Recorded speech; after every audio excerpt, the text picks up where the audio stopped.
ప్రభునందు ప్రియమైన దేవుని పిల్లలారా, దేవుడిచ్చినటువంటి అవయవాలు, ఈ అవయవాల విలువ మీకు అర్థం కావట్లేదు. శరీరం విలువ మీకు తెలియటం లేదు. ఈ శరీరంతో ఏదో రోజు ఉదయం పనికి వెళ్ళిపోతే సాయంత్రానికి వచ్చేస్తే ఒక 500-600 రూపాయలు మీరు సంపాదించుకోవచ్చు అనుకుంటున్నారు. అంటే దీన్ని బట్టి మీరు ఏమనుకుంటున్నారు అని అంటే ఈ శరీరంతో నేను కష్టపడితే ఒక రోజు అంత ఎంత సంపాదించుకుంటాను? 500. అంటే ఈ శరీరం విలువ, ఈ అవయవాల విలువ మీరు ఏమనుకుంటున్నారంటే ఒక 500 అనుకున్నారు.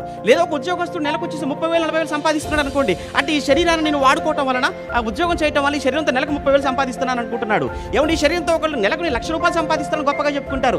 ఒకళ్ళు ఈ శరీరంతో నేను సంవత్సరానికి ₹1,00,00,000 సంపాదిస్తున్నాను అనుకుంటున్నాడు. కానీ రోజును సంపాదించే 500 అనుకుంటున్నావా ఈ శరీరం విలువ?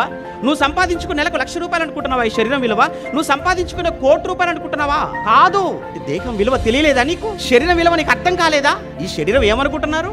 నీవు పరలోకమా పాతాళమా అనేది డిసైడ్ చేసేది ఏదో కాదు, నీవు ధరించుకున్న ఈ దేహమే. ఈ శరీరముతో నువ్వు ఎంత విలువైనది సంపాదించుకోగలవో తెలుసా?